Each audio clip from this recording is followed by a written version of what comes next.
Joining me and Analis now is our USA Today sports columnist, Nancy Armour, who's covering the women's NCAA tournament. Nancy, you were just in San Antonio for the Sweet 16 Elite Eight. Given the equitability controversy surrounding the women's tourney, I want to know, what was that like for you on the ground being there? Disappointing, honestly. And, it's not all on the NCAA. Probably some of this is on the host committees. But I spent the first weekend of the tournament in Indianapolis for the men, and it's completely different. Indy, there's signage, there's a vibe. San Antonio kind of just feels like the tournament was dropped into the city. There's very little signage. There's just, if you didn't know that the tournament was going on, you wouldn't know that the tournament was going on. That is heartbreaking to hear. But shifting gears to something a little bit more positive, this week you published a column on a pretty historic moment in the tournament. Not one, but two female Black head coaches making it to the Final Four. This is the first time that has ever happened.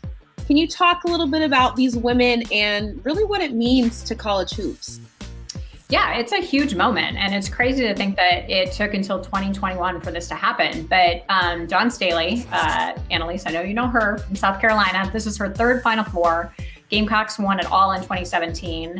And then Adia Barnes at Arizona. This is the first time ever that Arizona has made it to the Final Four. And Dawn Staley said that she was really hoping Arizona would make it because it's not just the message that she wants to send to other young Black female coaches.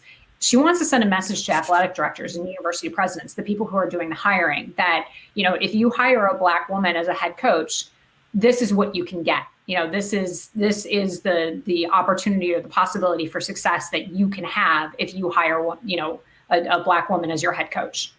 Now, Nancy, I'm curious, looking ahead, who are some of the players that you think we should be paying the most attention to? Paige Bueckers, of course. She is UConn's freshman phenom. She just won the Associated Press's Player of the Year. She's the first freshman ever to win that award. I've really gotten to like Zia Cook's game. Aaliyah Boston, I think, is phenomenal. And Stanford, we've talked a lot about Anna Wilson. You might know her brother, guy named Russell Wilson, quarterback for the Seattle Seahawks. But she is tremendous on defense. She's just a hard-nosed, hustling player. She's really, really fun to watch. And she kind of embodies, I feel like, that whole Stanford team. What has been your favorite part of watching these players, show up and just show out? I think one of the really cool things is, watching that UConn Baylor game in the Elite Eight, it was a tremendous game. It's one of the best games that I've seen in the last couple of years, men's or women's basketball. And you saw that, if you were paying attention to social media, JJ Watt was watching it. LeBron James was tweeting about it. And it was just really, really cool to see people really enthused about women's basketball because, too often you hear these, oh, no one cares about the game. Yeah, people do. And it's a exciting game to watch. And that was a perfect embodiment of it. I love that. Thank you so much again for joining us, Nancy. We appreciate your time and good luck going back to San Antonio. On to the men's tournament. USA Today Sports college basketball reporter Scott Gleeson joins us from Indy to break this down. Thank you so much for being here. Thanks for having me. So this week, as you know, we saw UCLA shock the world when they beat Michigan. They'll play Gonzaga in the Final Four, but this isn't the first time these two teams have met in the tourney. Scott, Analis, we are going to do a small backtrack to take a look at my conversation with Adam Morrison on their 2006 meeting in the Sweet 16. So I think we had a 12-point lead with like 5 minutes to go, and we were the underdog at the time. Like 10 things had to go wrong for us for us to lose that game, and they did on our way to victory, and just let it slip away. And I got a little emotional. That it was just because of the player I was, I guess, and I don't want to sound cocky or whatever, but I think it was heightened. And then I'm also an ugly crier, so it kind of. Me too. Yeah.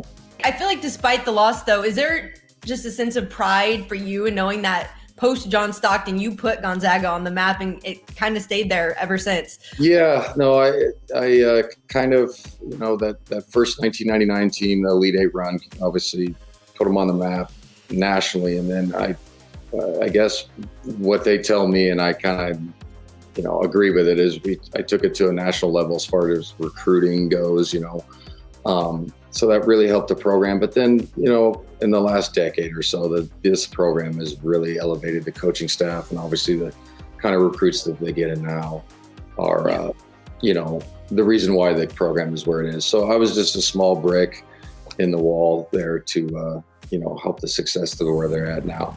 Scott, how far has Gonzaga as a program come since 2006 with Morrison? And what does the Final Four represent to this school as they go for an undefeated season?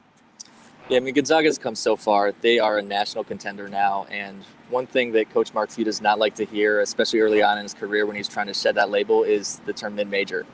This is a team that he wants to be within the mix of the top 25, that he wants to have winning national championships. And the last thing that, Gonzaga has to do to really kind of become a blue blood on par with a Kentucky, a Duke, a UCLA, those teams that have national championships, they have to win the whole thing. And so I think, just talking to some of the players, before the season, Corey Kispert in particular, they want to win this for Few, and they also want to win it to put Gonzaga in that blue blood mix. Now, Scott, you've been on the money before when it comes to calls. What are your Gleeson guarantees for us? Well, this year, there definitely cannot be considered guarantees because of all the mayhem and all the madness, but I'm going to go with Gonzaga. I love what UCLA is able to do with their defense. They play such a gritty style under Coach Mick Cronin, and, ultimately, they have a fighting chance if they can slow the game down and control the tempo. But Gonzaga, this is one of the best offenses we've seen in the last decade. They're so potent. They have so many weapons, and Jalen Suggs will be the key in that game. And then I also think that Baylor's going to pull this one off and take out Houston. And we're going to see the matchup that we all want, which is going to be, Gonzaga and Baylor. And then I'll take the Zags winning the whole thing. Hey sports fans, if you want to see more videos like this, check out some of our other ones right here. And if you like what you see, make sure to hit the subscribe button and stay tuned for more from USA Today Sports.